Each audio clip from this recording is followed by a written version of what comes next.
ते देवा आम्हा तुझी चरण सेवा आणने गोदेशी तरी रिद्धी सिद्धी मुक्तीचारी संत संगती सर्व काळ थोर प्रेमाचा सुकाळ आणने गोदेशी तरी रिद्धी सिद्धी मुक्तीचारी तुका म्हणे नाम देणे पुरे माझे काम आणने गोदेशी तरी रिद्धी सिद्धी मुक्तीचारी नागेंद्र हराय त्रिलोचनाय भस्मांगरागाय महेश्वराय नित्याय शुद्धाय दिगंबराय तस्मै नकाराय नमः शिवाय मनोजवं मारुततुल्यवेगं जितेन्द्रियं बुद्धिमतां वरिष्ठं वातात्मजवानरयुधामुख्यं श्रीरामदूतं शरणं प्रपद्ये नारायणमस्कृत्यं नरं चैव नरोत्तमं दैवीं सरस्वतीं चैव ततो जयमुदीरयेत् श्री संताची माता चरणा श्री संताची माता चरणा श्री संताची माता चरणा साष्टांग हे करी दंडवत हरी हरी विश्रांती पावलो सांभाळावून विश्रांती पावलो सांभाळावून विश्रांती पावलो सांभाळावून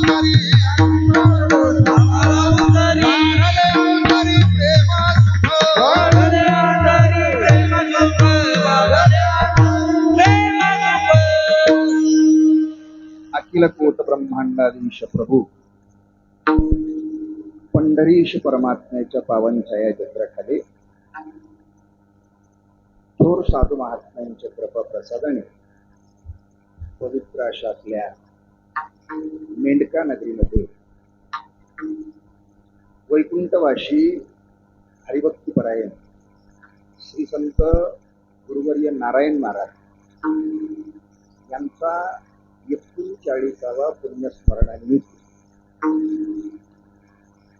हरिभक्तीपरायण वयोवृद्ध तपोवृद्ध श्री गुरु पंढरीनाथ महाराज पंढरपूरकर यांच्या मार्गदर्शनाने आपल्या सर्व गावकऱ्यांच्या सुंदर असं सहयोगाने 39 वर्ष म्हणजे ते साधारण नाही. कोणती प्रथा टिकून ठेवणे, परंपरा टिकून ठेवणे हे अत्यंत महत्वाचं आहे. महाराज एका ठिकाणी खूप सुंदर नामा म्हणे केशवराजा केला नेम चालवी माझा. नेम चालण्याला अत्यंत महत्व आहे. काही काही ठिकाणी सप्ते होतात. 20-20 हजाराचा कीर्तनकार एकीच्या दिवशी राहतात. दड दड दड आळंदी देऊला आता पाणी पडून वसून गेले की नाही. एकदा सप्ताह झाले की पुन्हा त्या गावात सप्ताहच होत नाही. प्रथा टिकून ठेवणे, परंपरा टिकून ठेवणे याला अत्यंत महत्व आहे. आणि म्हणून आपल्या सर्वांच्या सुंदर असं सहयोगाने आणि आजूबाजूच्या परिसरातील सर्व भगिनी मंडळाच्या गावातील सर्व भगिनी मंडळाच्या गावातील सर्व प्रतिष्ठितांचे सुंदर असं सहयोगाने चालू असलेले भव्यदिव्य नामयज्ञ सोहळ्यातील आजचा हा 7वा दिवसाची सेवा. आज मागणीपर प्रकरणाचा अभंग असतो. सप्त्यातले 3 कीर्तनकार बंधनकारक असतात. पहिल्या दिवसाचा कीर्तनकार, 7व्या दिवसाचा कीर्तनकार आणि उद्याचा कीर्तनकार. या तिघांना प्रसंगानुसारच अभंग घ्यावा लागतात. पहिल्या दिवशी मंगलाचरणाचा अभंग आणि 7व्या दिवशी मागणीपर प्रकरणाचा अभंग. 7 दिवसापर्यंत आपण भगवंताच्या दारात जे केलेलं सेवा आहे त्या सेवेचं मोबदला आजच्या दिवशी भगवंताला मागायचं आहे. आता मागायचं तर काय मागायचं महाराज? आपण भौतिक संसारामध्ये काय काय मागत नाही, काय मागत नाही. पण परमार्थ करणाऱ्या खऱ्या साधकाला मागायची काही गरज नाही. एका ठिकाणी महाराज खूप सुंदर सांगतात, विठेवरी ज्याचे पाऊले समान, तोची एकदान शूरदाता. तुका म्हणे त्यांचे व्हारे, देव तुमच्या मरणी मरे. आपण एकदा त्याचे झाल्याच्या नंतर ते काही कमी पडू देत नाही महाराज. आणि खऱ्या भक्ताला मागायचं काही काम नाही. आणि आपण भौतिक रूप संसारामध्ये भौतिक आपण संसारामध्ये गुंतलेले असल्यामुळं आपण मागूनही ते मागतो देवाला. पण खरं तर काय मागायचं आहे तर महाराज एका ठिकाणी सांगतात, आपल्याला देवाकडे एवढंच मागायचं आहे, तुझी चरण सेवा साधावया, घेईन मी जन्मयाजसाठी देवा, तुझी चरण सेवा साधावया. नाही का? हे मागायचं आहे महाराज देवाला. पण योग असा आहे, आपण खरं विसरून गेल्यामुळं आगळं वेगळं काहीतरी मागतो. संतांचं मागणं हे जगासाठी आहे आणि आमचं मागणं एकासाठी आहे. एकट्यासाठी मागितलं जातंय त्याचं नाव भीक आहे. एकट्यासाठी मागितलं जातंय त्याचं नाव भीक आहे. आणि जगासाठी मागितलं जातंय त्याचं नाव मागणी आहे. बरोबर आहे? आता गावात सुद्धा आपण एखादी रस्ता काय करतो, मागणी करतो. रस्ता एकट्यासाठी नसते, सार्वजनिक असते म्हणून मागणी करावं लागते, नाही का? मागणी वेगळं आणि मागून घेणं वेगळं. आणि म्हणून संतांनी मागणी केलेली आहे देवाच्या समोर. आता मागणी काय करायचंय महाराज? तत्पूर्वी आपल्याला परिहार असा आहे, संतांचे पुण्यस्मरण आहे. पुण्यस्मरण अलीकडे आपण त्याला पुण्यतिथी म्हणतो. काही तिथ्या काही साधू गेल्याच्या नंतर एका प्रकारचं महत्व आलेले आहे त्या तिथ्यांना. ज्या तिथीला ते गेलेले त्या दिवशी ते तिथीच पुण्य झालेले आहे म्हणून ते कोणती आहे? पुण्यतिथी आहे. आणखीनही पुढे जाऊन पुण्यस्मरण, त्यांनी त्यांच्या जीवनात केलेले जे पुण्य आहे त्या पुण्याचं स्मरण पुन्हा पुन्हा व्हावं त्याचं नाव पुण्यस्मरण आहे. आणि बरेच काही लोक जन्मतात मरतात, मरतात जन्मतात, कुठल्याही कुठं प्रकारचं नोंद नाही बरेचशे लोकांची. महाराज एका ठिकाणी सांगतात, उभय लोकी उत्तम कीर्ती देव चित्ती धरलिया, देव चित्ती धरलिया, देव चित्ती धरलिया. उभय लोकी देव चित्ती धरलिया, देव चित्ती धरलिया, देव चित्ती धरलिया. उभय लोकी उत्तम कीर्ती, उभय लोकी उत्तम कीर्ती देव चित्ती धरलिया, देव चित्ती धरलिया, देव चित्ती धरलिया. उभय लोकी उभय लोकी उत्तम कीर्ती देव चित्ती धरलिया, चित्ती धरलिया, देव चित्ती धरलिया. उभय लोकी उत्तम कीर्ती देव चित्ती धरलिया. बाकीच्या लोकांची कीर्ती जगात उरते की नाही मला सांगता येत नाही, पण महाराजांचं प्रमाण सांगतंय त्यांनी चित्तात देवाचं वास्तव्य केलंय, देवाला चित्तात साठवलंय, त्यांचं मात्र उभय लोकात उत्तम कीर्ती आहे. आणि त्यांचे सोहळे इथंच नाही महाराज, तुका माने गाजे वैकुंठी सोहळा, तुका माने गाजे वैकुंठी सोहळा.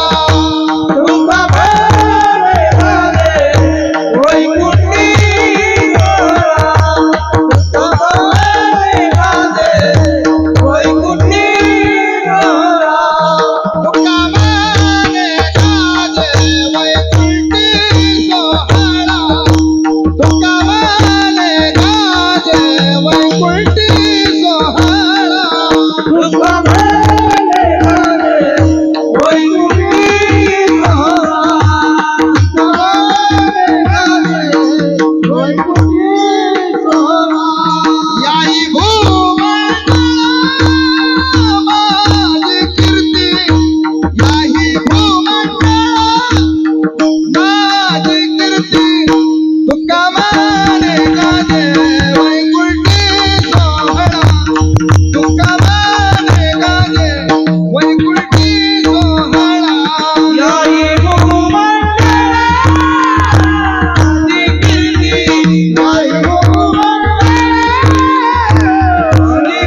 वैकुंठी सोहळा. अशा संतांचं, अशा साधूंचं सोहळा इथंच नाही. महाराज म्हणतात त्यांचं सोहळा वैकुंठात गाजत असते. वैकुंठातच नाही, याही भूमंडळा माझी कीर्ती, तुका म्हणे गाजे वैकुंठी सोहळा. आणि म्हणून महाराज संतांचं आगळं वेगळं महत्व आहे. का? ब्रह्ममूर्ती संत जगी अवतरले, उद्धारवया आले दीन जना. बरोबर आहे. दीन जनांना उद्धार करण्याचा अवतार म्हणजे साधूच आहे, संतांचा आहे. आणखी नाही पुढे जाऊन सांगायचं असेल, साधू तिघांना जाग करतात. झोपलेल्या जगाला जाग करण्याचं काम साधू करतात. कुठा जागे व्हारे आता, स्मरण करा पंढरीनाथा, भावे चरणी ठेवा माता, चुकवी व्यथा जन्माच्या. जीवाला उपदेश करणारे संत आहेत आणि देवाला सुद्धा जागा करणारे संत आहेत. उठा पांडुरंगा प्रभात समयो पातला, प्रभात समयो पातला, वैष्णवाचा मेळा गरुडा पारी दाटला. नाही का? देवाला जागा करणारे संत आहेत आणि संतांना सुद्धा जागा करणारे संत आहेत. उठा साधू संत साधा, आपुले हित गेला गेला हा नरदेह, मग कैचा भगवंत. संत संतालाही जाग करतात, संत देवालाही जाग करतात, संत जीवालाही जाग करतात. आणि नवे नवे महाराज एका ठिकाणी महाराज सांगतात, या जगात काही गोष्टी दुर्मिळ आहेत. या जगात काही गोष्टी दुर्मिळ आहेत, त्यापैकी सत्संगती हे अत्यंत दुर्मिळ असं असणारं साधन आहे. भागवतामध्ये महाराज सुंदर ओवी सांगतात, वाघिणीचं दूध आणणं सोपं आहे. सोपं आहे का? सोपं आहे.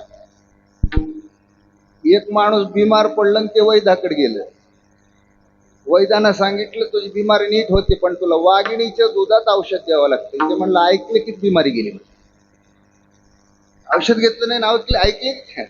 ते म्हणलं वाघिणीचं दूध आणायला गेले की वाघिण पहिलं मला मारताय म्हणलं, आणि मी मेल्यावर माझी बिमारी मागं कायला राहील. रोग्यासह रोगाची निवृत्ती. रोगही तिकडच आणि रोग्याही तिकडच. वाघिणीचं दूध आणणं सोपं नाही. चंद्राचं अमृत आणणं सोपं आहे का? महाराज म्हणतात चंद्राचे अमृत आणणं तेवढं सोपं. चंद्रात पौर्णिमेच्या दिवशी चंद्रातून मध्यरात्री अमृत गळत असते आणि त्या अमृताचं सेवन करण्यासाठी चकोर नावाची पक्षी सारखं त्याचं वाट पाहते त्या अमृताची. बरोबर आहे.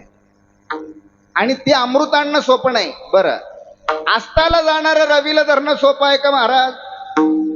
सोपं आहे का? आस्ता जाता रवी धरवेल, नाही का? बाह्य हेळा सागर तरवेल. सागर तरून जाणं सोपं आहे का? महाराज म्हणतात ते सुद्धा सोपंच आहे.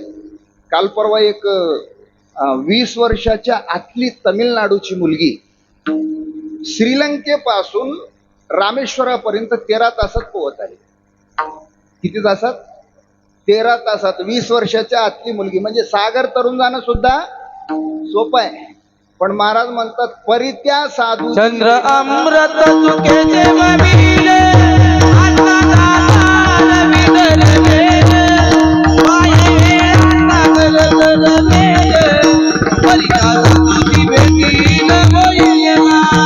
चंद्र अमृत चुके जेवविले, आता दाता रवी धरवेले, पाये सागर धरवेले,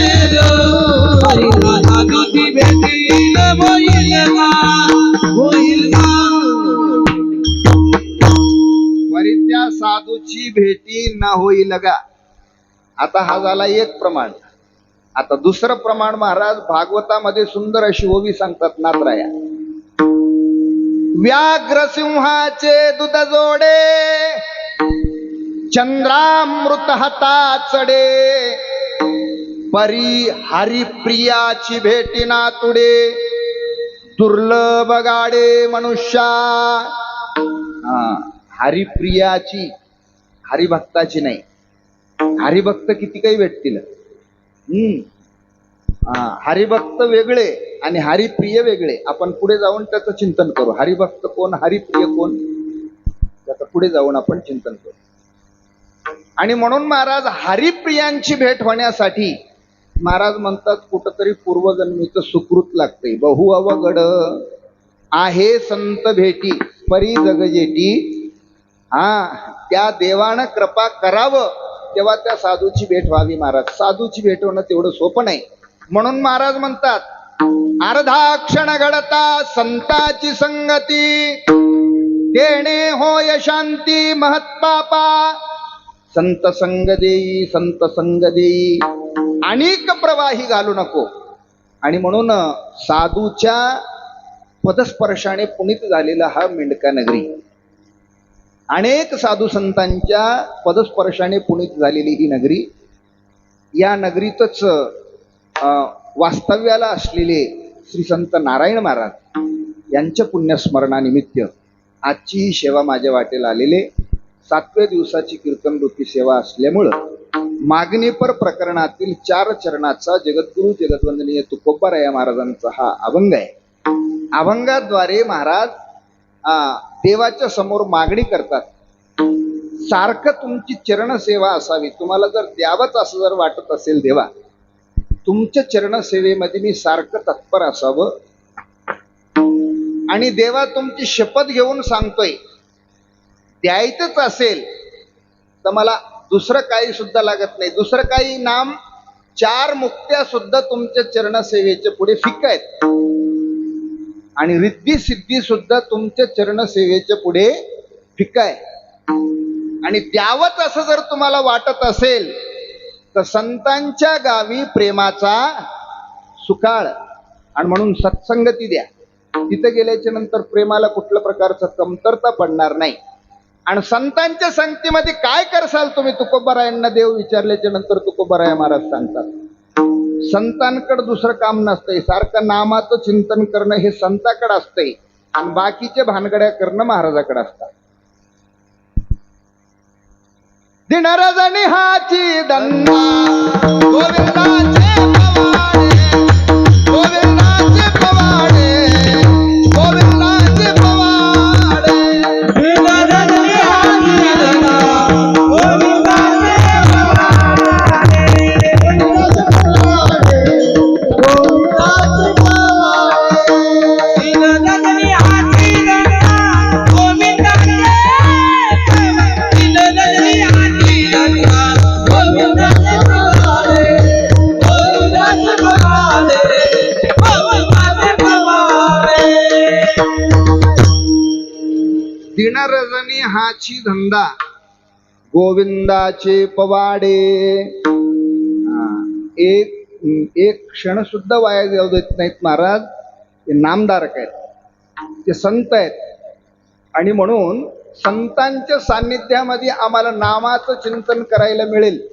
म्हणून महाराज एका ठिकाणी सांगतात, तेथे रामनाम होईल श्रवण, घडेल भोजन उच्चिष्टाचे. त्यांचं उष्ट खायला मिळेल. माझा अधिकार नसेल तर त्यांच्या दारामध्ये कुत्र करून घातलं तरी जमलं. कामारी बटिका सेवेचा सेवक, दीनपणे रंक देते बले. का तर तिथं नामाचं चिंतन होईल. मग त्या नामानं माझे सर्व काम पूर्ण होतील. असा 4 चरणाचा अभंग सेवेसाठी निवडलेले. विठ्ठल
कवरदा हरी विठ्ठल श्री ज्ञानदेव तुकाराम माऊली ज्ञानेश्वर महाराज की जगद्गुरु तुकाराम महाराज पवन सुत हनुमान की जय दत्तात्रेय भगवान की जय छत्रपती शिवाजी महाराज की जय संत नारायण महाराज की जय नमः पार्वती पते शिव हर हर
महाराज नरजन्मात येऊन आम्ही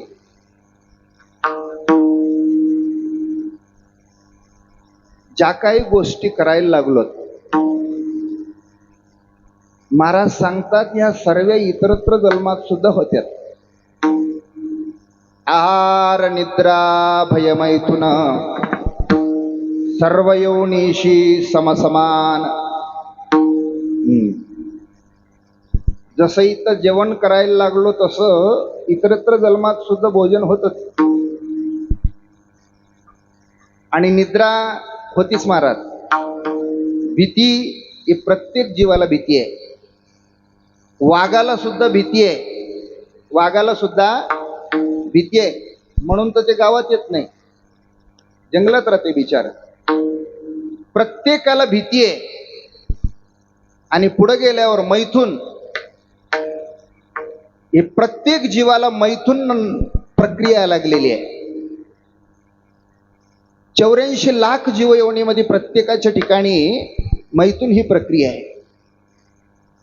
ह्या चारही गोष्टी प्रत्येक जन्मात आहेत महाराज.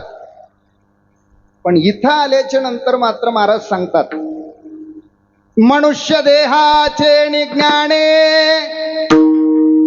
सच्चिदानंद पदवी घेणे एवढा अधिकार नारायणे कृपा अवलोकणे दिधलासे.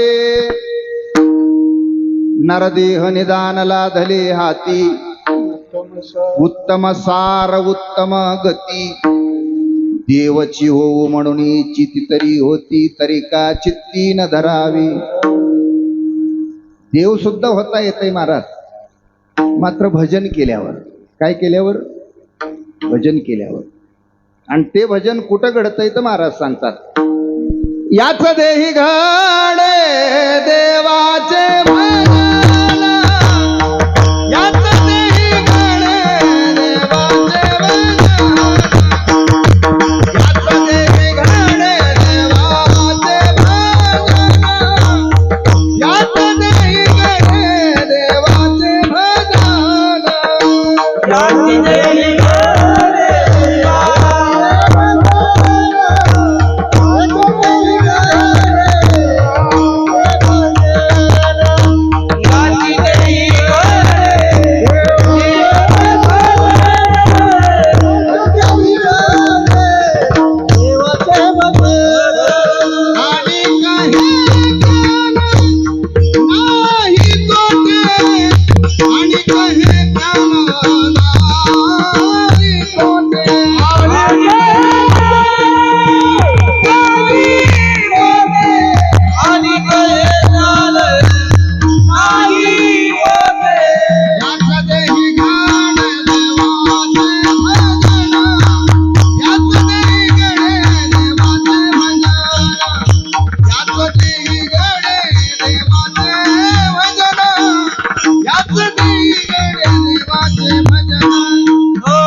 करडे देवाचे भजन आणि हे ज्ञान नाही कोठे.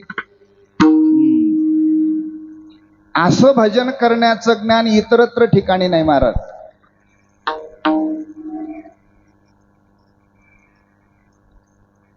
आणि नरदेहाला आल्याच्या नंतर साराचं जर आपण चिंतन केलं तर महाराज एका ठिकाणी सांगतात, येवोनी नरदेहा विचारावे सार, धरावा पैधीर भजन मार्गी. नरदेहाला आल्यावर सार जर काय असेल तर महाराज सांगतात भगवत भक्ती आहे. इतरत्र आम्ही करायला लागलो ते सार नाही, ते आसार आहे. आसार म्हणण्यापेक्षा फलकट संसार येते सार भगवंत. त्या संसारामध्ये थोर थोर मोठे मोठे लोक होऊन गेले महाराज, त्यांचं आजपर्यंत कुठं नाव नाही. आता मी पहिल्यांदाच सांगून गेलोय, फक्त त्या देवाला आम्ही चित्तात धारण केलं की उभय लोकात आमची कीर्ती होते. ही जर महती कशात असेल तर ते परमार्थात आहे. आणखीन पुढे जाऊन सांगायचं असेल तर ते शब्दामध्येच खूप मोठं भावार्थ लोपलेले आहे. परम म्हणजे श्रेष्ठ आणि अर्थ म्हणजे धन. परम प्लस अर्थ, श्रेष्ठ धनाची कमाई करणे याचं नाव परमार्थ आहे. जे धन आम्ही जमा केल्याच्या नंतर त्या धनाचं हिस्सेदार कोणी होऊ शकत नाही. ते धन आम्ही बँकेत टाकल्याच्या नंतर त्याला इन्कम टॅक्स लागत नाही. तो धन चोराला चोरून नेता येत नाही आणि त्या धनाचे चाब्या पोराला मागायला जमत नाही. जोडल्या आहे न सरे धन, अविनाश आनंद घन, अमूर्त मूर्त मधुसूदन समचरण देखलिया, परमार्थ महाधन जोडी देवाचे चरण, वावया जतन हे उपाय लाभाचे. एका ठिकाणी देव स्वतः नात्रायला विचारतात, तुम्ही सत्संगतीची मागणी करता, मग तुम्हाला तुमच्याकडे असणारं संसाराचं काय करणार. महाराज म्हणतात ते फलकट संसार मला करायचं नाही, मला करायचं आहे ते परमार्थ. परमार्थ पुरता हाती देई, संसार मज न करणे सर्वता, परमार्थ पुरता हाती देई. का बरं महाराज संसार करायचं नाही, तर आणखीन पुढे जाऊन सांगायचं असेल तर सत्यवादी लोक या जगामध्ये असतात पण नसल्यासारखं असतात. एखादा माणूस घरात असते पण अजिबातच त्याचा आवाज नसते. आपण म्हणतो असून नसल्यासारखं माणूस आहे बाबा, कधी कोणाला बोलत नाही, कधी कोणाचा काही आवाज करीत नाही.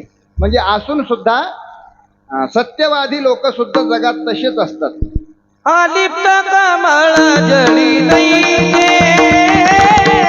आलिप्त कमळ जळी नाही,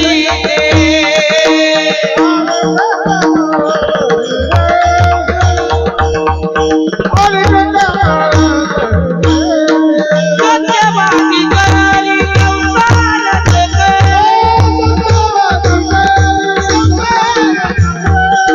सत्यवादी करारी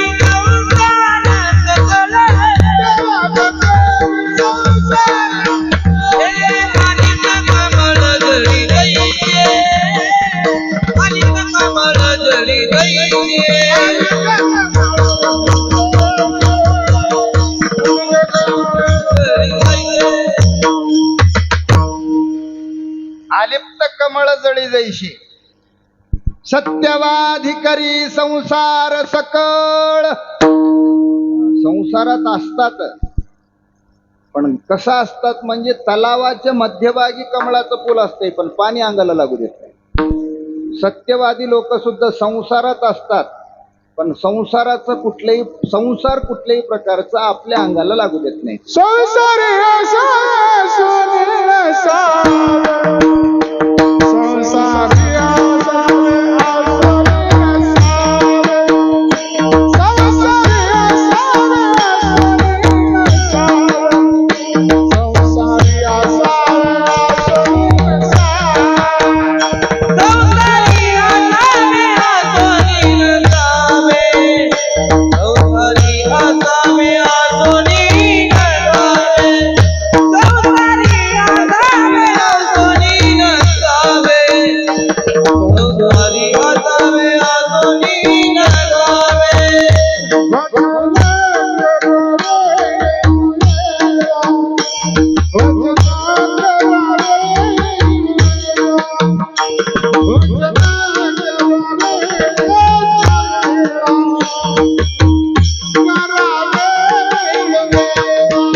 संसारी असावे असोनी नसावे, भजन करावे वेळोवेळा.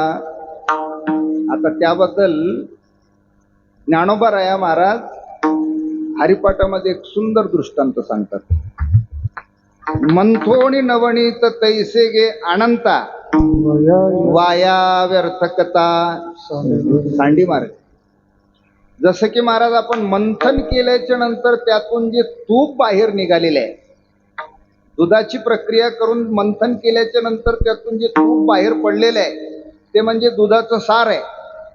आणि त्यातून टाकाऊ पदार्थ जर काय निघाला असेल तर त्याचं नाव काय? टाक आहे. आता जनावरच कमी झाल्यामुळं ते सुद्धा, त्याची सुद्धा किंमत आहे. ताक सुद्धा आता विकत मिळाले, आता फुकट नाही कोणाचं.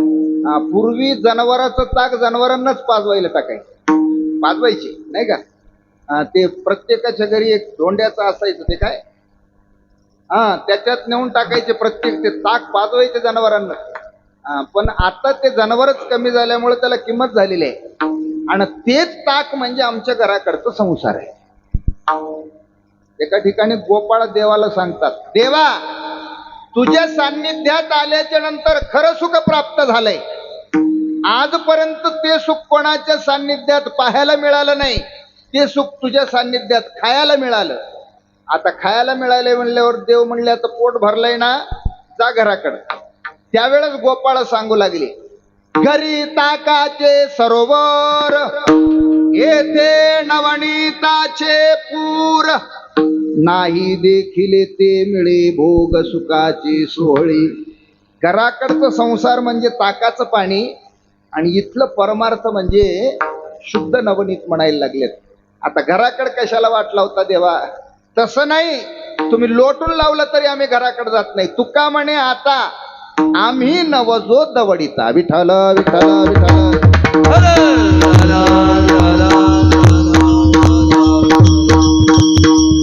आता महाराज सारच परमार्थ आहे. एका ठिकाणी महाराज खूप सुंदर सांगतात, सार सार सार विठोबा नाम तुझे सार, सार सार सार विठोबा नाम तुझे सार, सार सार सार विठोबा नाम तुझे सार. हे सार सार सार नाम तुझे सार सार सार विठोबा नाम तुझे सार, सार सार सार विठोबा नाम तुझे सार. हे सार सार सार विठोबा नाम तुझे सार. सार सार सार विठोबा नाम तुझे सार. म्हणवोनी शुरपाणी जपतय वारंवार, म्हणवोनी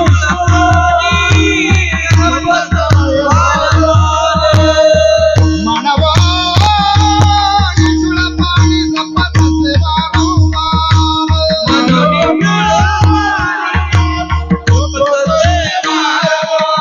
सार सार सार विठोबा तुझे सार,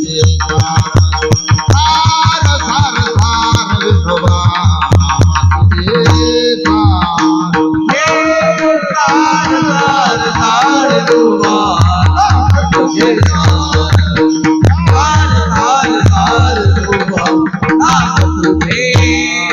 सार. सार सार सार विठोबा नाम तुझे सार. असं सांगितल्यावर लक्षात येणार नाही महाराज, आपण थोडस कथाभाग पाहू. राजा जनक सार्वभौम राजा होता.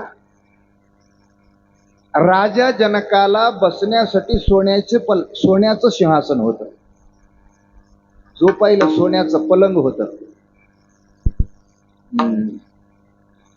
आपल्या घरामध्ये 2 तोळे सोनं राहीना तरी घरातून मन निघन आपलं. ज्याला सोन्याचं सिंहासन बसायला असायचं ते राजा जनकाला एके दिवशी गाढ झोपेमध्ये स्वप्न पडलं. स्वप्नामध्ये राजा जनक भिकारी झाले. स्वप्नात राजा जनक भिकारी झाले. तसं स्वप्नाची सुखा लुब्धला अशी काय. आणखीन एका ठिकाणी महाराज सांगतात, स्वप्नीची चैले जाईल ज्ञानदेव म्हणे पाहता पाहिले, स्वप्नीचे चैले. स्वप्नात भिकारी झालं तरी माणूस भिकारी होत नाही, स्वप्नात राजा झालं तरी राजा होत नाही. पण योगायोगानं राजा जनक स्वप्नात भिकारी झालेले आहेत. राजा जनकाचं सर्वस्व दुसरे एका राजानं सर्व हिरावून घेतलं. अंगावरचे कपडे देखील काढून घेतले. फाटके कपडे अंगावर आहेत. 2-3 दिवसाचे भुकेले आहेत. राजा जनक रस्त्याने निघालेले आहेत. दिवस पलटल्याच्या नंतर माणसंही बदलायला काही वेळ लागत नाही. बरं महाराज, जे लोक आपल्याला आज पाटील पाटील करायले तर तेच लोक उद्या जवळही बसू देत नाहीत. आपले दिवस बदलून नाही झाले. आणि हे गरिबी श्रीमंती, हे दुपारची सावली आहे, हे बदलायला काही वेळ लागत नाही. बरोबर आहे. क्षणात येते क्षणात जाते आभराची छाया, विश्रांती घेऊ जाता सवेवून त्या ठाया, नाही का. आणखीन एका ठिकाणी महाराज सांगतात, आभराची सावली जाईल. योगायोगानं राजा जनकाला पाहिल्याच्या नंतर जे लोक आरत्या घेऊन बाहेर निघायचे ते लोक कवाड लावून येऊ लागले राजा जनकाला पाहून. दिवस बदलले ना. राजा जनक दुःखित होऊन समोर समोर जाऊ लागलेले आहेत. एक अन्नछत्र दिसलं.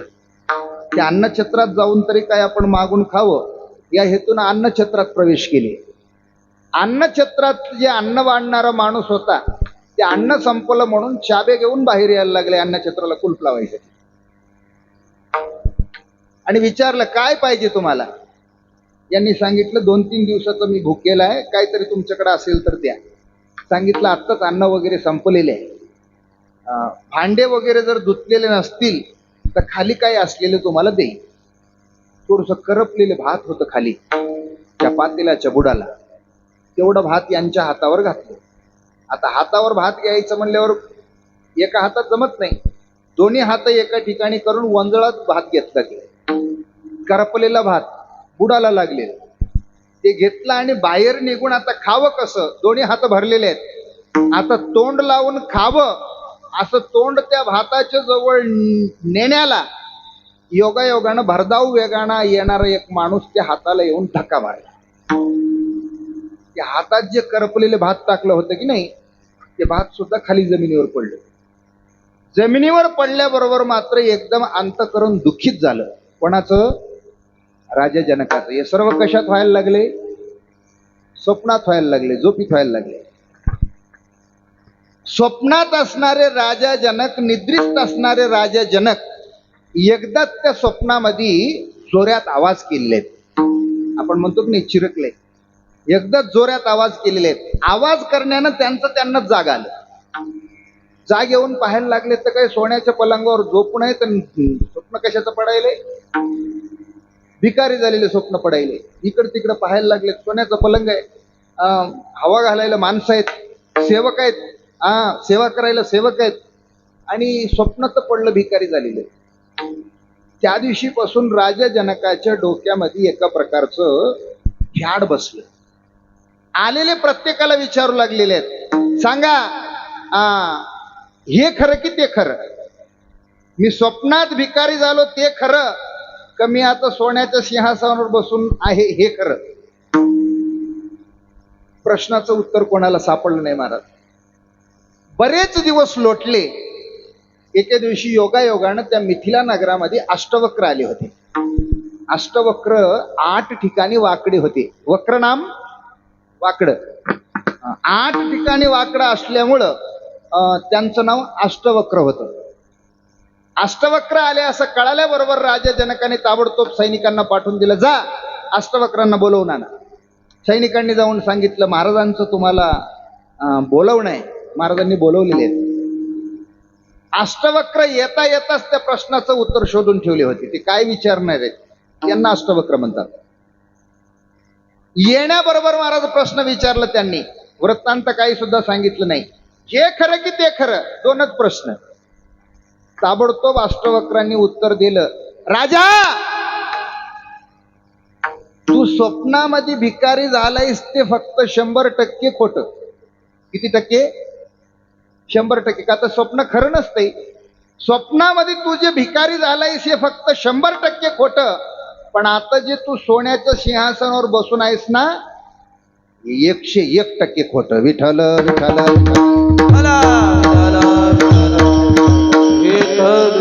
म्हणूनच महाराजांनी एका ठिकाणी सांगितले, आब्राची सावली जाईल लयस, विषयाची समसुख बेगडाची बाहुली, आब्राची सावली जाईल लया. हे सोन्याचा पलंग राहतंय की नाही सांगता येत नाही. म्हणून राजा हे अशाश्वत आहे. आणि तू याच्यात भ्रमित होऊन तुझं अमोल असं आयुष्य तू वाया घालायला लागलेलं आहेस. परमार्थ केल्याच्या नंतर तुझं जीवाचा उद्धार होईल. सांगितल्यानंतर महाराज राजा जनक 1200 पत्नीचा पती. किती पत्न्या होते राजा जनकाला? 1200 पत्न्या राजा जनकाला होत्या. पण राजा जनक 1200 पत्नीचा पती राजा जनक यांनी शुकाला सांगावं, तुमच्यातलं मी काढा. याचं नाव परमार्थ आहे. विठ्ठल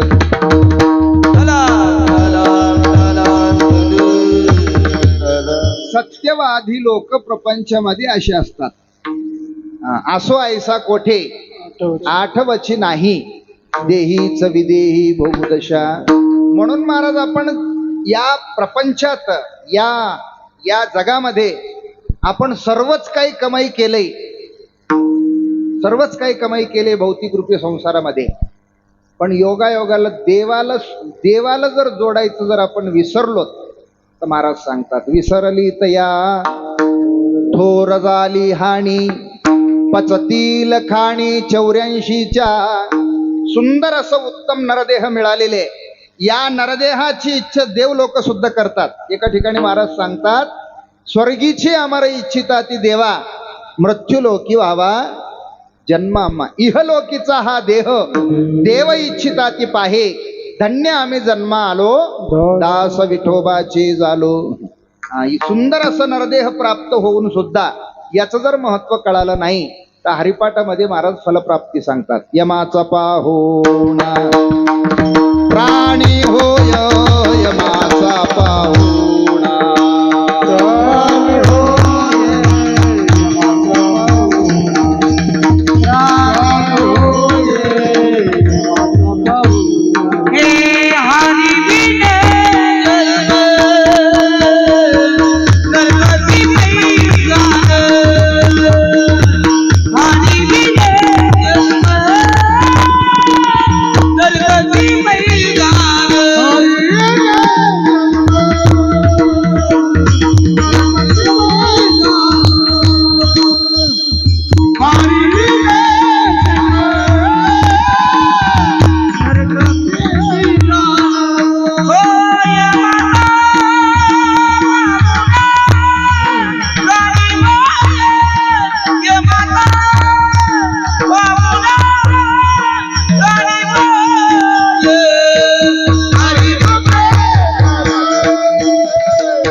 का तर महाराज जे वस्तू ज्या कामासाठी आलेले ते काम नाही केल्यावर त्याची फजित आहे.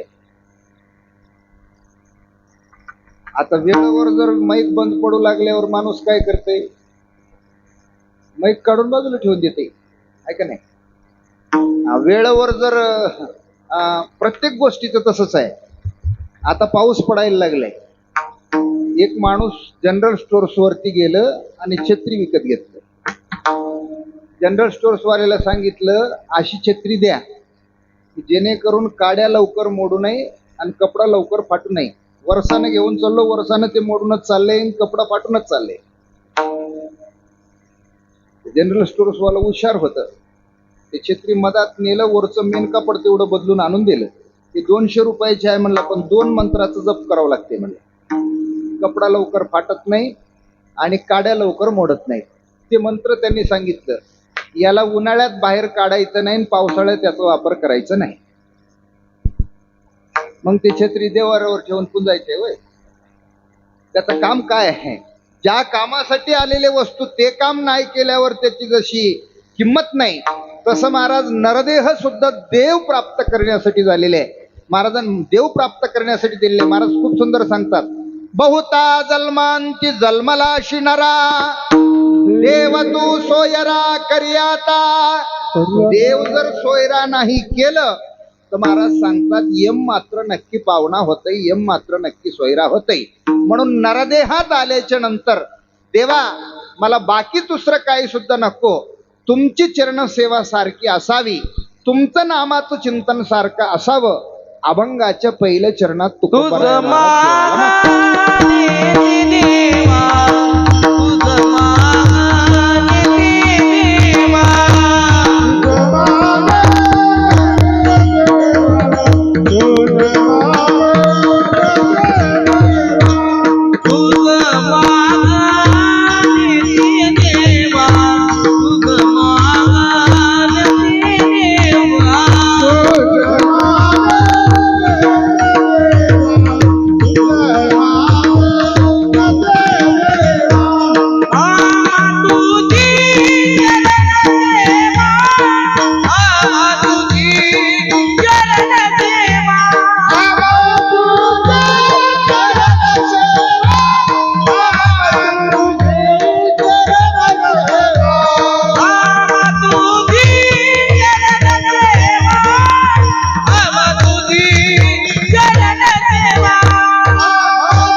मागणी ते देवा आम्हा तुझी चरण सेवा. बरोबर आहे महाराज. नरदेहात आल्याच्या नंतर तोच भाग्यवान आहे. अवगी देवावरी माया भाग्यवंत म्हणू जया, नाही का? आणखीन एका ठिकाणी सांगतात भाग्यवंत म्हणू जया शरण गेली पंढरीराया. भाग्यवंता हेची काम माफे नाम वैखरी. आणखीन बरेचसे काही ओतप्रोत असे पुरावे सांगता येतात. भाग्यवंता घरी भजन पूजन त्याची वाट पाही रघुनंदन, तो भाग्यवान आहे.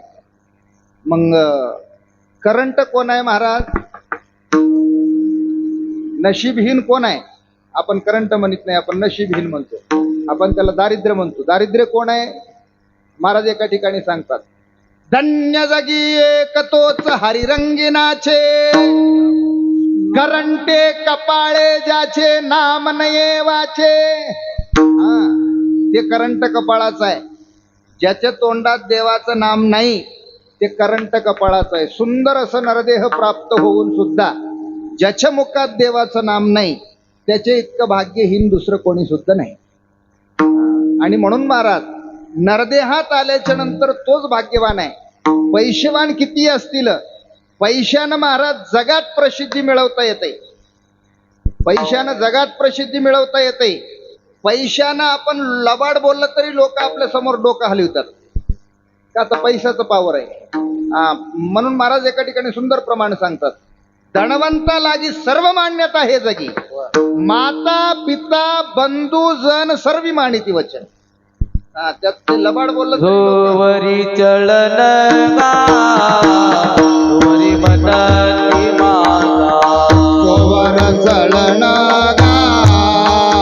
तोवर म्हणे मारे मानिती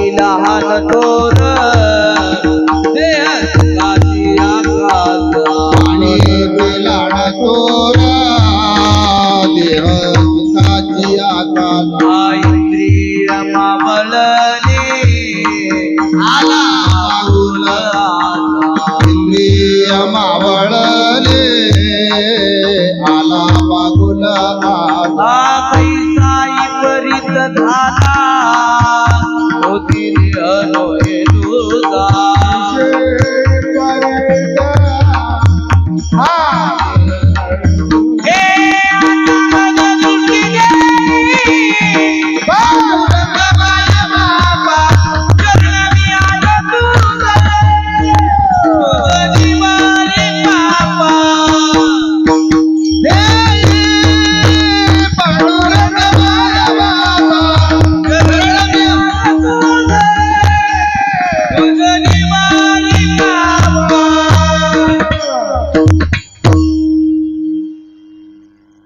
जोपर्यंत चलन आहे महाराज तोपर्यंत सर्वच काय आपलं म्हणतात. हे बाकीच्या लोकांना सांगण्यापेक्षा तुम्ही प्रपंचिक असल्यामुळं तुम्हाला त्याचा चांगला अनुभव आहे. आमचे एक सुंदर असे कविकार महाराज होते, हिंदी भाषिक होते, संन्यासी महापुरुष. त्यांनी एक सुंदर असं भजन लिहिलेलं आहे. त्या भजनामध्ये सुंदर त्यांनी 2 पहिल्या सुरुवातीचे चरण सांगितलेले आहेत. देख लिया संसार हमने, देख लिया संसार हमने देख लिया, तन निरोग धन जेब में जब तक, मन से सेवा करोगे तब तक, मानेगा परिवार हमने देख लिया. तोपर्यंत परिवार मानतंय महाराज. खिशात पैसे असावेत आणि आमचं तन निरोगी असावं. कर्तबगार माणूस, सुंदर नोकरीचा माणूस, महिन्याला ₹1,00,000 पगार आहे आणि योगायोगानं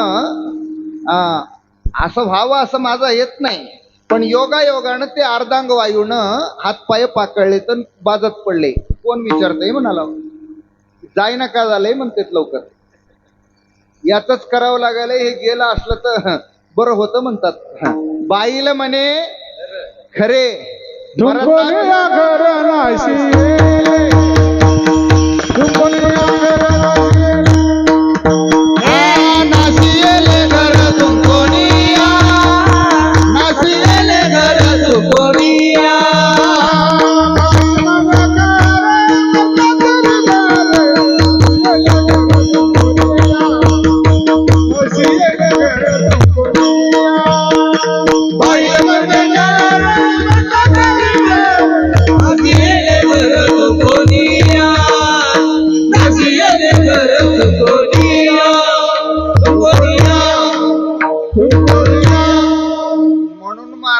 परमार्थात म्हातारपणात किंमत आहे. परमार्थात किंमत कधी आहे? म्हातारपणात किंमत आहे. आणि प्रपंचात कधी किंमत आहे? तारुण्यात किंमत आहे. जोपर्यंत काम करतय तोपर्यंत किंमत आहे. जोपर्यंत पैसा आणून देतय तोपर्यंत संसारात किंमत आहे. पैशाची आवक बंद झाली की त्याची सुद्धा, जसं ते आता काही चार्जिंगचे बल्ब आहेत पहा, जसं जसं चार्जिंग कमी कमी होऊ लागलं तसं तसं त्याचं उजेड कमी होतंय. जसं जसं आमची कमाई कमी झाली तसं तसं संसारात आमची किंमत कमी आहे. आणि म्हणून महाराज देव तू सोयरा करी आता. म्हणून महाराज म्हणतात की मला बाकीचं काही सुद्धा नको, तसं फलकट संसारात गुंतून माझं आयुष्य वाया घालायचं नाही. क्षणभंगुर नाही बरवसा, वारे सावध तोडा माया आशा, काही नचले मग गळा पडेल फासा, पुढे हुशार थोर आहे वळसा गा. म्हणून महाराज मला सारखं तुमचं नामस्मरण करण्यासाठी तुमची चरणसेवा द्या. या चरणसेवेच्या पुढे 4 मुक्त्या सुद्धा फिक्के आहेत, नवे रिद्धी सिद्धी सुद्धा फिक्का आहे. महाराज सांगतात ओ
आन निघो देसी तरी. देवा शपथ घेऊन सांगतो, बाकी काही सुद्धा लागत नाही. तुम्ही देतो म्हणत असाल तरी मला लागत नाही. नलगे मुक्ती धनसंपदा, बाकीचं तसलं काही सुद्धा मला नको आहे. का तर महाराज तुम्ही रिद्धी सिद्धी जरी मला देत असाल तर ते रिद्धी सिद्धी अलीकडलं साधन आहे, ते देवापर्यंत नेऊन पोहोचवणारं साधन नाही. आता काही जगामध्ये रिद्धी सिद्धीवाल्या साधूला लई लोक जगात बोलायला लागलेत, नाही का. आबा बाबा महाराजांना काय मोठा कार्यक्रम केला हो, काय गावच्या लोकांना जेव घातला हो, नाही का. अरे महाराज स्पष्ट सांगतात, रिद्धी सिद्धी म्हणजे एका प्रकारचं खेळणं आहे. कसं खेळणं आहे? जसं की आई पीठ चुरण्याच्या कामात गुंतलेले आहे. पीठ चुरत असताना एकच हात गुंतते का, दोन्ही हात गुंततात. आता दोन्ही हात पीठ चुरण्यात गुंतलेले, तर लेकरू रडायला लागले. लेकराला तर तहान लागलेले, भूक लागलेले, लेकरू रडायला लागले. त्यावेळेस आई काय करते, काय करते?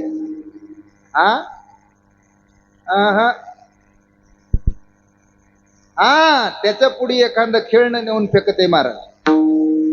आपलं काम रुकून हात धुवून त्याला पाचवीत बसत नाही, एखादं खेळणं नेऊन त्याच्या समोर टाकते आई.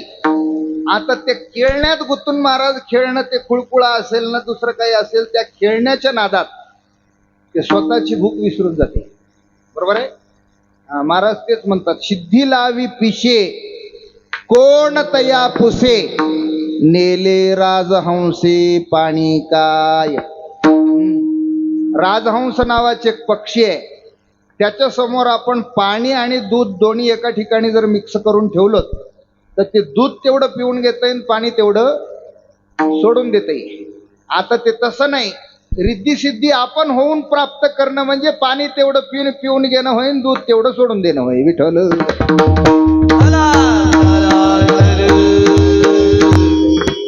पाणी तेवढं आपण पिणं आहे, आसार तेवढं पिणं आहे, आणि सार तेवढं सोडून देणं आहे.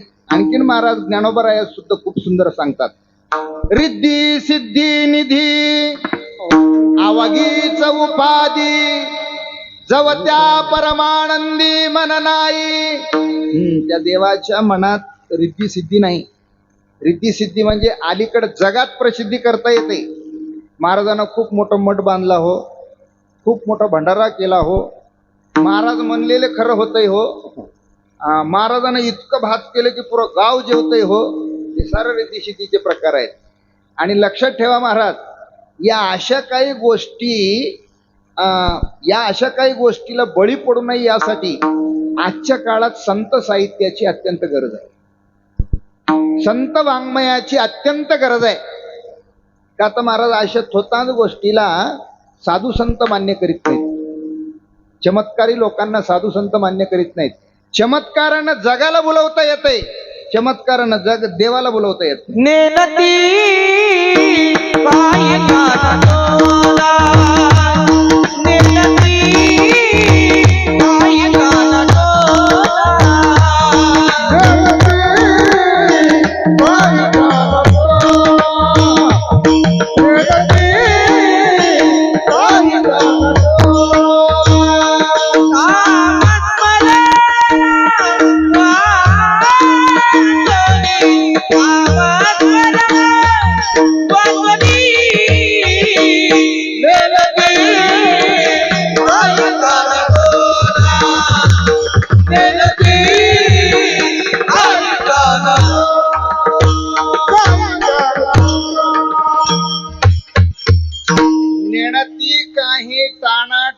नामस्मरणा वाचोणी, तेची संत ज्यांचा हेत विठ्ठले. बाकीचे टाना टोना करणं वगैरे वगैरे करणं हे संतांचं काम नाही महाराज. हे बाकीचे वैद्याचं काम, हे महाराज लोकांचं काम आहे. संतांचं काम ते नाही. संतांचं आगळं वेगळं काम आहे. कृपादान केले संती कल्पांती हे सरेना. त्या संताला दोऱ्या घालीत, धागे घालीत, दोऱ्याला गाट्या मारीत, उदबत्त्या लावून ऊद बाळगायचं, त्याला काही काम नाही. हे बाकीच्या अलीकडल्या लोकांना लिंब कापाव, ऊद बाळाव, काय करायचं ते करावं अलीकडल्या लोकांना. आणखीनही पुढे जाऊन सांगायचं असेल तर नामधारकाच्या पाठीमाग आपोआप रिद्धिसिद्धी लागते. हे शास्त्र स्पष्टपणे सांगते. प्रमाणासह तुम्हाला सांगून जातो. नवनिधी अष्टसिद्धी राबती नामाच्या ठाई. बरोबर आहे. पण तो नामधारक असला पाहिजे. तसं तर चांगदेवाला सुद्धा रिद्धिसिद्धी प्राप्त होती महाराज. प्राप्त केलेली रिद्धिसिद्धी वेगळी आणि आपोआप पाठीमाग लागलेली वेगळी. आता पहा ना, रिद्धिसिद्धीच्या बळावर जिवंत वाघावर बसून जिवंत सापाचा कोरडा करून येणारे कोण? चांगदेव. आता हे कशाच्या बळावर आहे? रिद्धिसिद्धीच्या बळावर.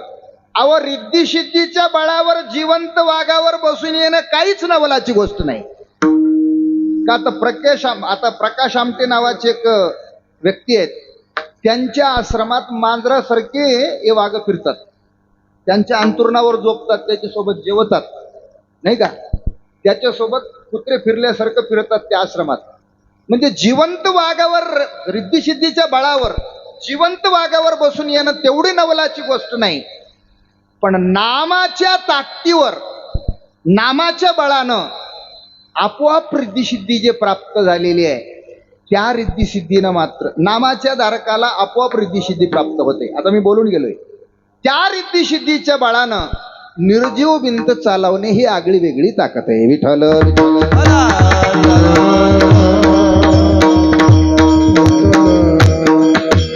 चालविले जड भिंती, हरली चांग याची भ्रांती, मोक्ष सुखाचा सांगली ज्ञानोबा.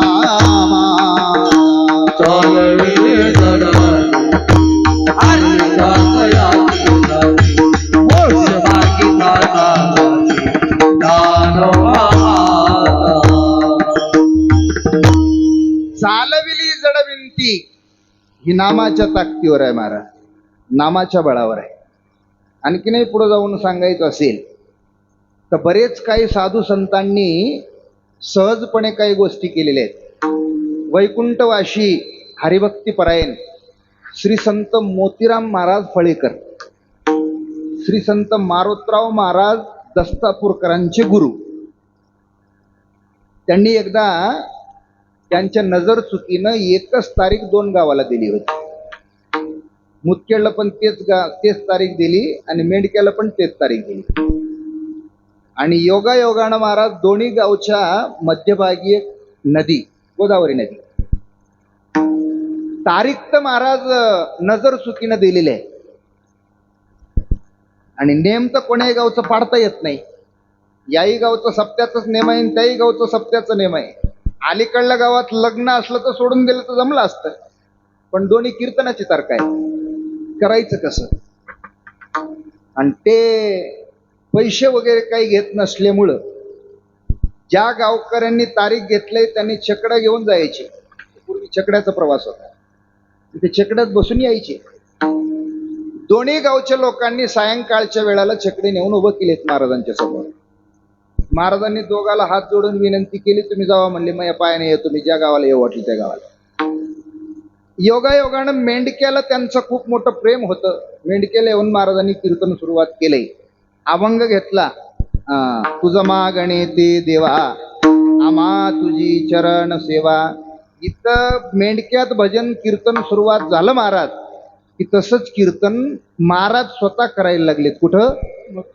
मुदखेडच्या सप्त्यामध्ये सुद्धा महाराजाचं कीर्तन चालू आहे. तेच अभंग, तेच बोलणं आणि हे सर्व काही ते त्यांचंच चालू आहे. योगायोगानं कीर्तन झाल्याच्या नंतर दुसऱ्या दिवशी या गावच्या त्या गावच्या दोघांची भेट झाली. हे महाराजांना सुद्धा माहित नाही तिथे कीर्तन झालं का काय ते. दोन्ही गावचे लोक भेटल्याच्या नंतर चर्चा सुरुवात झाली. महाराजांचं खूप प्रेम आमच्या गावावर आहे म्हणले. आमच्या इथं आले होते महाराज. या गावचे लोक म्हणाले तर आमच्या इथं महाराज आले होते. अभंग कोणता होता? असा असा अभंग होता. त्याही गावच्या लोकांनी तेच अभंग सांगितला. दृष्टांत कोणकोणते होते? अशी अशी दृष्टांत होते. कथा काय काय सांगितली अशी अशी सर्व दोघांचं एकच उतरू लागलं महाराज.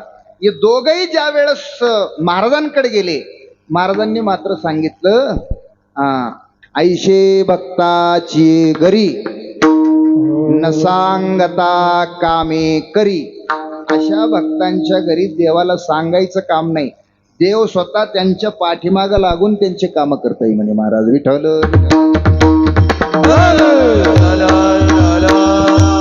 म्हणून रिद्धी भक्ताला प्राप्त करायची गरज नाही ना, रिद्धी आपोआप भक्ताच्या पाठीमागे लागते. आणखीन पुढे जाऊन सांगायचं असेल तर कोलंबी संस्थानाचे डॉक्टर प्रसादबन महाराज यांनी पूर्वीचा संपूर्ण मठ बांधला.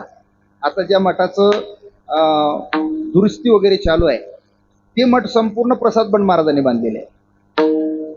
बांधकामाला सिमेंट आणण्यासाठी महाराज निजामाबादला गेले होते. महाराजांनी तिथं सिमेंटची गाडी बुक केली आणि काय त्यात थोडेसे पैसे कमी पडू लागले. सांगितले महाराजांनी उद्या सकाळी मी पैसे कमी असलेले पैसे घेऊन येतोय आणि गाडी घेऊन जातोय. तोपर्यंत महाराज दुसऱ्या दिवशी महाराजांनी स्नान पाणी पूजा वगैरे झालं आणि दुसऱ्या एका सेवकाला घेऊन आपल्या सोबत शबनम वगैरे अडकून घेऊन त्यात पैसे वगैरे घेऊन निघालेले आहेत. आणि फाट्यावरून तिकडून गाडी यायला लागली सिमेंटची. योग असा प्रसादबन महाराज मठातच आहेत, पण प्रसादबन महाराजाची प्रतिमूर्ती त्या निजामाबादच्या शाहूकारला जाऊन उर्वरित पैसे दिलेत आणि तिथून गाडी पाठवून दिल्यात. ते प्रसादबन महाराज कोणीकडे गेलेत त्याचा पत्ता नाही. हे प्रसादबन महाराज इथं आहे. आता याला काय म्हणावं लागेल, नामधारकाच्या पाठीमागं आपोआप लागलेली ही रिद्धी सद्गुरू समर्थ बाळगुरू महाराज बरोबर आहे, आपलं सर्वांना ज्ञात आहे. त्यांनी नांदेडच्या गंगेचं पाण्याचं तूप करून अख्ख्या गावाला जेव घातलं होतं. हे नामधारकाच्या पाठीमागं लागलेली रिद्धी आहे, आपोआप लागलेली रिद्धी आहे, ते प्राप्त केलेली रिद्धी नाही. म्हणून नामधारकाला रिद्धी प्राप्त करण्याची गरज नाही. आणखीन पुढे जाऊन 4 मुक्त्या जर म्हणत असाल तर महाराज म्हणतात मोक्ष तर आमच्या घरी काम करायला लागले. मोक्ष आम्हा घरी कामारी ते दासी, मोक्ष आम्हा घरी कामारी ते दासी.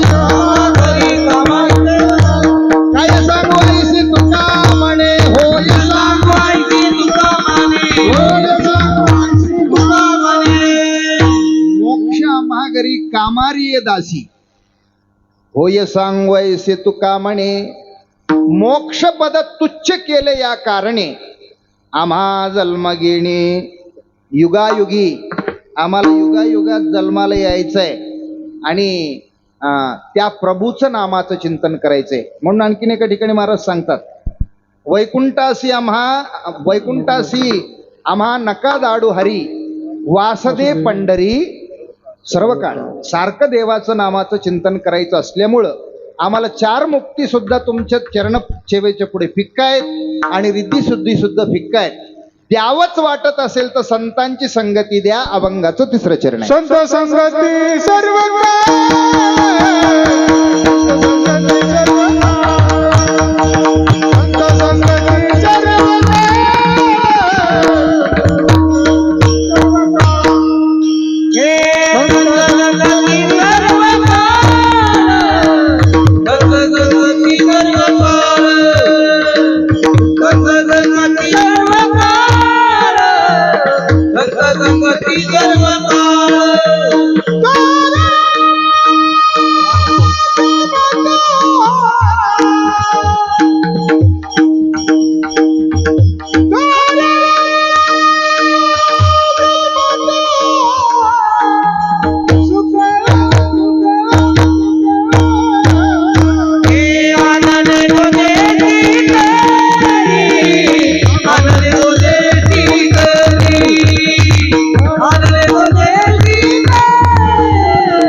संगती सर्व काळ थोर प्रेमाचा सुकाळ.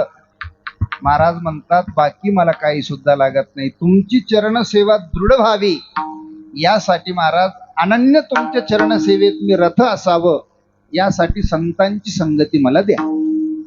का तर महाराज बैसता संताचे संगती कळू आले कमळापती नाही का. संतांच्या संगतीमध्ये देव कळते हे वेद स्पष्टपणे सांगतात. संता विण प्राप्त प्राप्ती नाही ऐसे वेद देती ग्वाई. संतांचे संगती मनोमार्ग गती आकळावा श्रीपती येणे पंथी. नाही का, देवाला प्राप्त करायचं असेल तर सत्संगतीशिवाय प्राप्त करता येत नाही. म्हणून साधूची संगती अत्यंत गरजेची आहे. आणि परमार्थ जर करायचा असेल तर संत समागमे धरावी आवडी करावी तातडी परमार्थी. परमार्थ जर करायचं असेल तर सत्संगतीत करावं लागणार आहे. का महाराज संतांच्या संगतीत परमार्थ करावं लागणार आहे? जगामध्ये फक्त दोनच वर्ग आहेत आमचे हितचिंतक. पहिला वर्ग आहे आई वडिलाचा. आई वडील आमच्यासाठी का हितचिंतक आहेत? असं कोण्याच आई वडिलाला वाटत नाही की माझं पोराचं बेकार व्हावं. आणि माझं पोराचं बेकार व्हावं असं जर वाटत असेल तर ते खरे मायबाप सुद्धा नाहीत. बरोबर आहे. जयाचे माता पिता सर्पिणी का बोका तयाची लेख सुखकोटी. नाही का, म्हणून महाराजांनी सांगितलं, प्रल्हादे जनक विभीषणे बंधू राज्य माते निंदू भरते केले नावडे जन धन माता पिता. मायबाप, प्रत्येक मायबापाचं असंच म्हणणं असतंय, वाढावे संतान गृही भावे धनधान्य, व्हावे धनधान्य गृही भावे धनधान्य.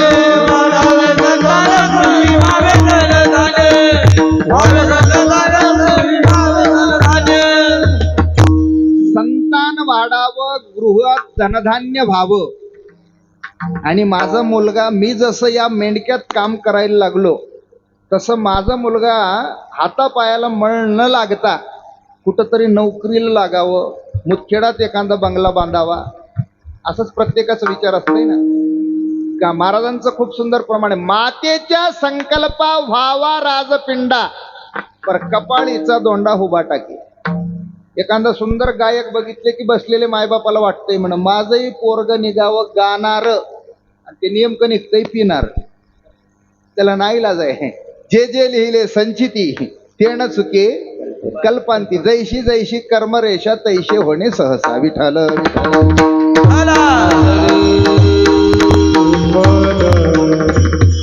मायबाप, प्रत्येक मायबाप लेकराचे हितचिंतक असतात. आता मायबापाच्या नंतर मात्र जगात दुसरं कोणी हितचिंतक नाहीत बरं महाराज. आपण कोणाहीकडे जर गेलो तर त्यांच्या हिताचं ते आपल्या पाठीमागं लावून देतील, पण आमच्या हिताचं काही सांगणार नाहीत. तुम्ही कोणाकडेही जा, जे ते स्वतः प्रत्येक स्वार्थी आहे. असं निस्वार्थ एकच वर्ग आहे, ते म्हणजे संतांचा वर्ग आहे. ऐशी कळवळ्याची याती करी लाभा विन प्रीती. लाभाची गरज नाही, प्रीती मात्र जगाची उद्धार करण्याची आहे. बुडालेले जगाची कळवळा कोणाला आहे? बुडते हे जन न देखवी डोळा येतो कळवळा मनोनिया. बुडालेले जगाची कळवळा संतांना आहे आणि जगाला बुडवायची कळवळा महाराजाला आहे. आले की ध्यानात? महाराजामध्ये आणि संतांमध्ये जास्त खूप मोठा फरक आहे. स्वतःच्या पोटासाठी रात्रंदिवस तळमळ करतय त्याचं नाव महाराज आहे. स्वतःचा संसार सुखाचा व्हावा यासाठी रात्रंदिवस तळमळ करतय त्याचं नाव महाराज आहे. स्वतःच्या संसाराला काडी लावून जगाचा संसार सुखाचा करण्याचा विचार करतय त्याचं नाव संत आहे. संतांमध्ये आणि महाराजामध्ये एवढा मोठा फरक आहे. मागले साधू संतांचं चरित्र पहा, संतांनी संसार सुखाचा केला नाही. बरोबर आहे. जाळून या संसार बैसलो अंगणी, संसाराच्या नावे घालून या शून्य, वाढता हा पुण्य धर्म केला. ब्रह्मज्ञानाच्या गोष्टी सांगायला लागले आणि संसारात गुंतून संसार जर सुखाचा करीत असेल तर त्याचा ब्रह्मज्ञानाला काही काडी लावायचं नाही. त्यात तिळाचं दाण्या इतकं सुद्धा वैराग्य नाही. वैराग्य नसेल तर मग त्याचं सांगण्याला काही सुद्धा मतलब नाही. महाराज खूप सुंदर सांगतात, शिकविल्या बोधाचे करतील अनुवाद, अनुभव त्या पोटी कैसा गडे. विठ्ठल विठ्ठल विठ्ठल.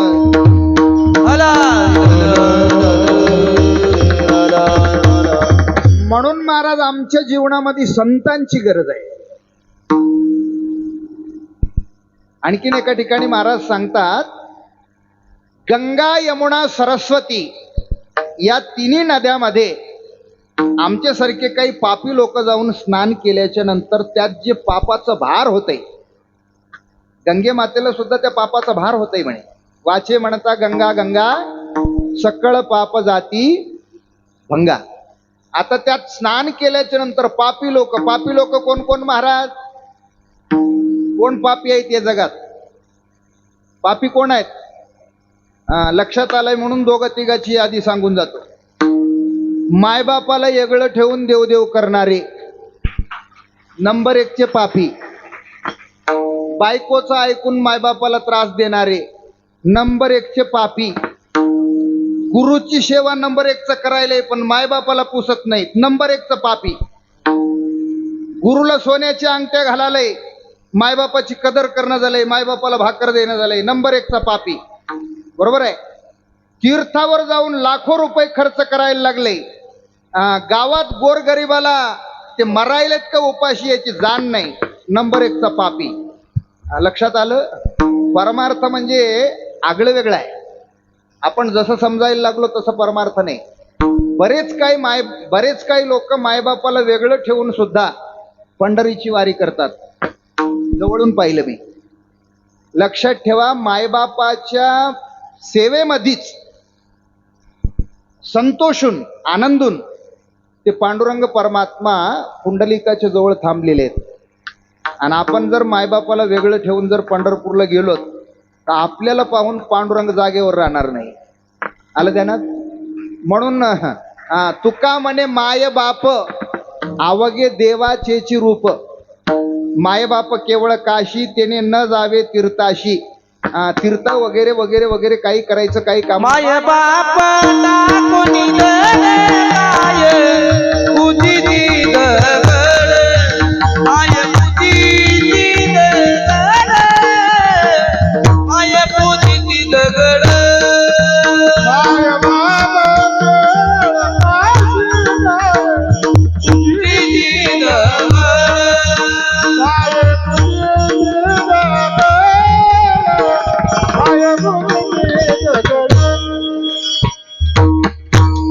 माय माया बापांना टाकून देऊन महाराज म्हणतात दगड पुजण्यात काही मतलब नाही.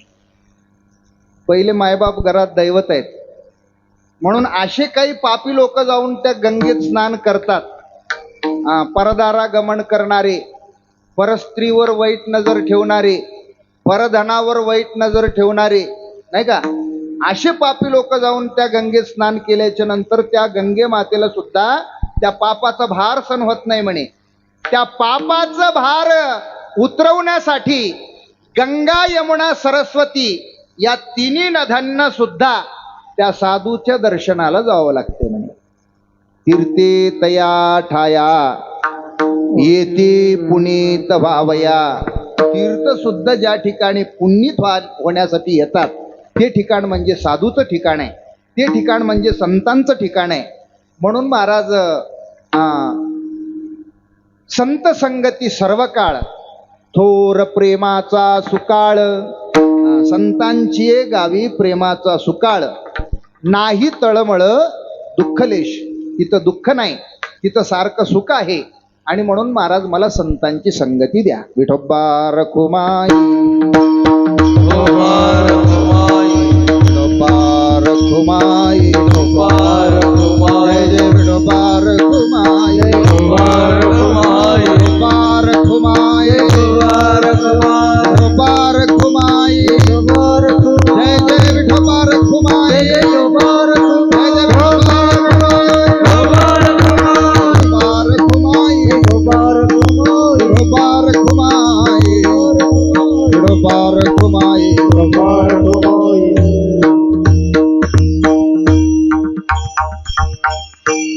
संतांकडे सारखं नामाचं चिंतन असते.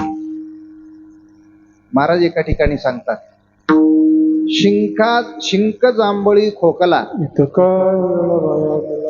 माझा जर वेळ किती वाया गेला असेल माझा आयुष्यातलं, तर मी ज्या वेळेस शिंकलोय, ज्या वेळेस जांभळी दिलोय आणि ज्या वेळेस महाराज खोकलोय, एवढाच वेळ माझा वाया गेला असेल.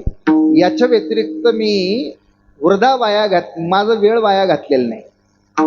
का तर महाराज नामधारकाचं जे अधिकार आहे ते अधिकार देवाच्याही पुढचा आहे. एका ठिकाणी नाथराय एका अभंगामध्ये सांगतात, अभंग काढून पहा. गावंडी एक सहस्त्र ब्राह्मण, म्हणजे या खेड्यातले 1000 ब्राह्मण जेव घातल्यावर काशीचं 1 ब्राह्मण जेव घातल्याचं पुण्य लागतंय. काशीचे 1000 ब्राह्मण जेव घातल्यावर एका वेद पाठकाला जेव घातल्याचं पुण्य लागतंय. म्हणजे वेदाचं अध्ययन करायला लागलेलं असे 1000 वेद पाठक जेव घातल्यावर एका पंडिताला तृप्त केल्याचं पुण्य लागतंय. म्हणे 1000 पंडित तृप्त केल्यावर एका संन्याशाला जेव घातल्याचं पुण्य लागतंय. म्हणे 1000 संन्याशी जेव घातल्यावर एका परमहंस संन्याशाला जेव घातल्याचं पुण्य लागतंय. म्हणे 1000 परमहंसी संन्याशी जेव घातल्यावर एका ब्रह्मवेत्याला तृप्त केल्याचं पुण्य लागतंय. म्हणे 1000 ब्रह्मवेत्ते तृप्त केल्यावर एकदा हरिहराला तृप्त केल्याचं पुण्य लागतंय. म्हणे आता मात्र महाराज सांगतात, ऐशे वेत्ते अपरंपार नये नामधारका. बरोबर किती जरी वेत्ते जेव घातले ब्रह्मवेत्ते तर महाराज म्हणतात ते एका नामधारकाच्या बरोबरीत येऊ शकत नाहीत. आता नामधारक कोणाला म्हणावं? बरेच काही लोक गुरु केलेले आहेत. आता गुरु केलेल्या लोकांना बरेच ठिकाणी म्हणतात नामधारक म्हणून, ते नामधारक होऊ शकत नाही. काही लोकांना गुरुही केलंय आणि काही दिवसाच्या नंतर सुरूही केलंय बिचारे, ते नामधारक नव्हतं. आणि काही ना गुरु केलंय पण नामच पाठ नाही, ते नामधारक नाहीत.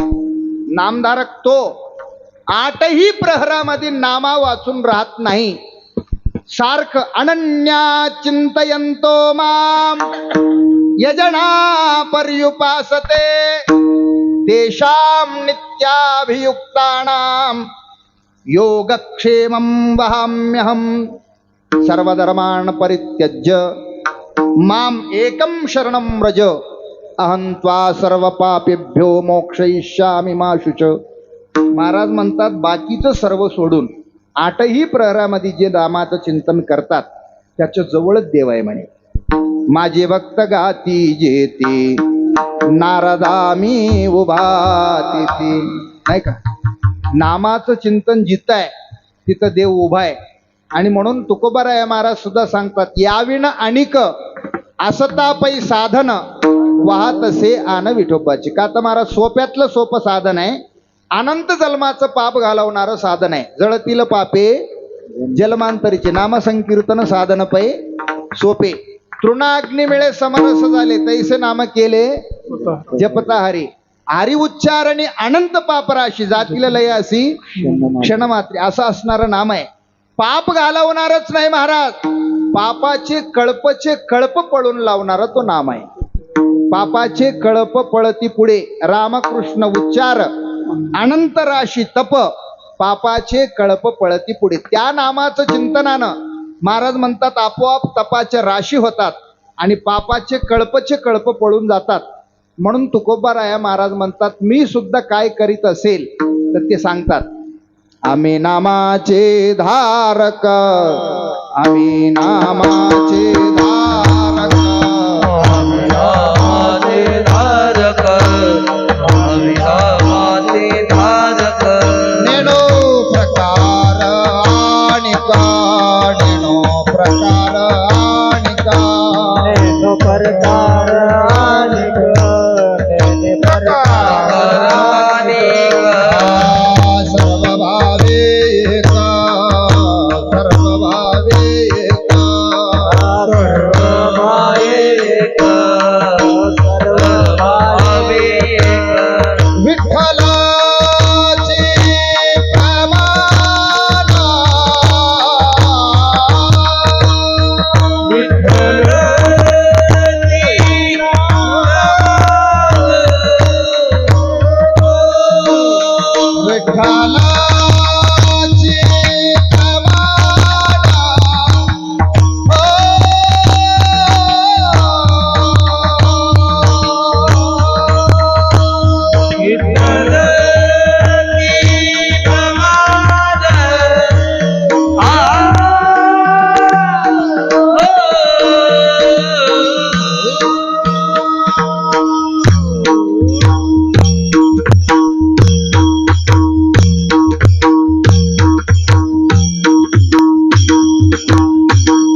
काही जमत नाही, फक्त नाम. आम्ही नामाचे धारक, नेणो प्रकार अनेक, सर्व भावे एक विठ्ठलाची प्रमाण. आणि म्हणून महाराज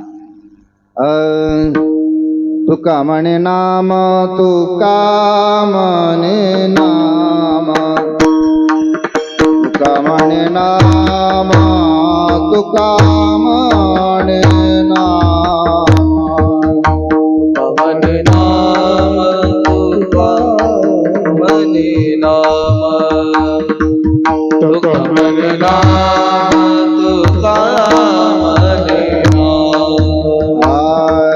तुका म्हणे नाम, तुका म्हणे नाम, तुका म्हणे नाम, तुका म्हणे नाम, तुका म्हणे नाम, तुका म्हणे नाम,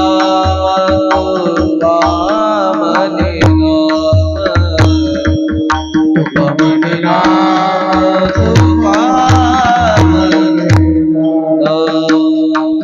देणे पुरे माझे काम, देणे पुरे माझे काम, आणणे गो देसी तारी, आणणे गो देसी तारी. देणे पुरे माझे काम, देणे पुरे माझे काम, रे देती तरी, रे देती तरी.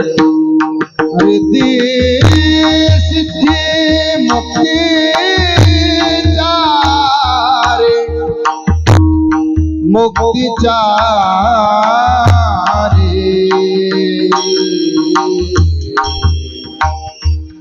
मुक्ती चारे, सिद्धी मुक्ती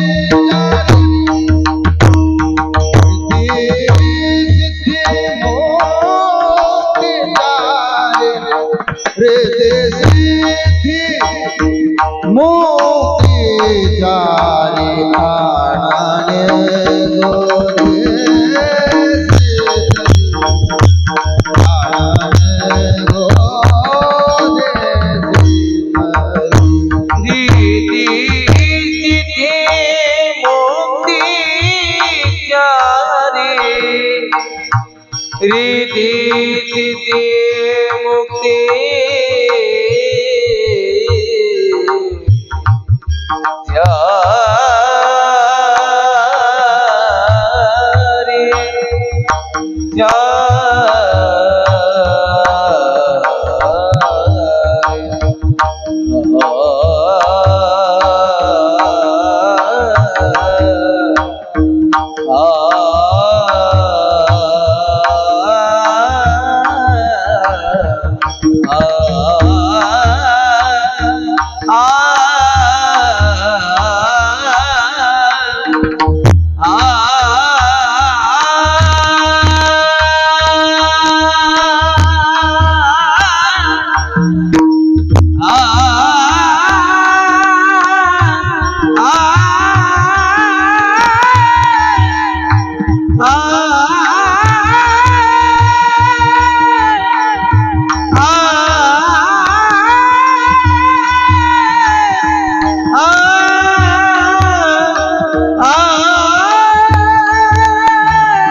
तुका म्हणे नाम पिणे पुरी माझे काम आणणे घोदिसी तरी वृत्ती सिद्धी मुक्तीचारी यथामधी यथावकाश.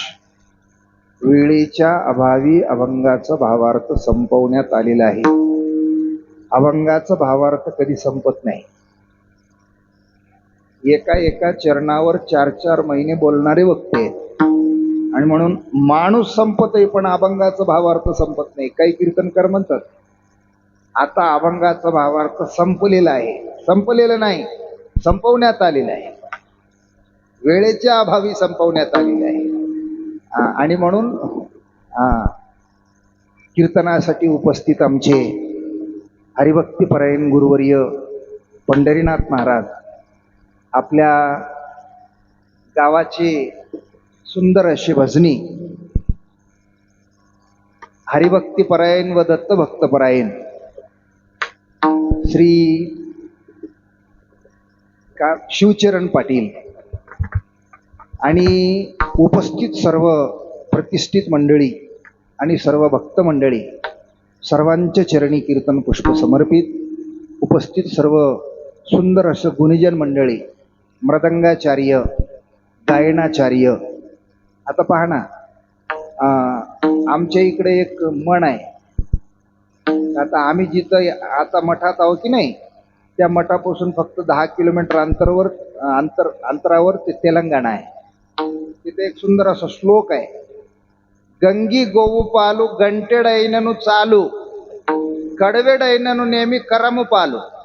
पालू म्हणजे दूध, बरोबर आहे. गाईचं दूध चमच्यावर असलं तरी महाराज ते म्हणाल, त्या श्लोकाचा अर्थ असा आहे, गाईचं दूध चमच्यावर असलं तरी ते प्रसादाला काम देते, तीर्थाला काम देते, अभिषेकाला काम देते.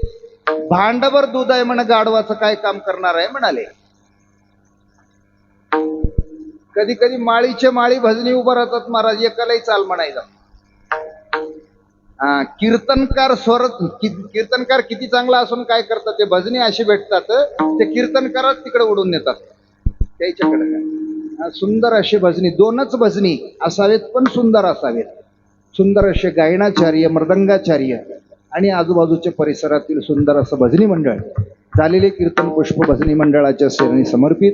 श्री संत नारायण महाराज झालेले कीर्तन पुष्प महाराजांच्या चरणी, तुम्हा सर्व श्रोते मायबापांच्या चरणी समर्पित. सेवेला पूर्णविराम. ज्ञानेश्वर माऊली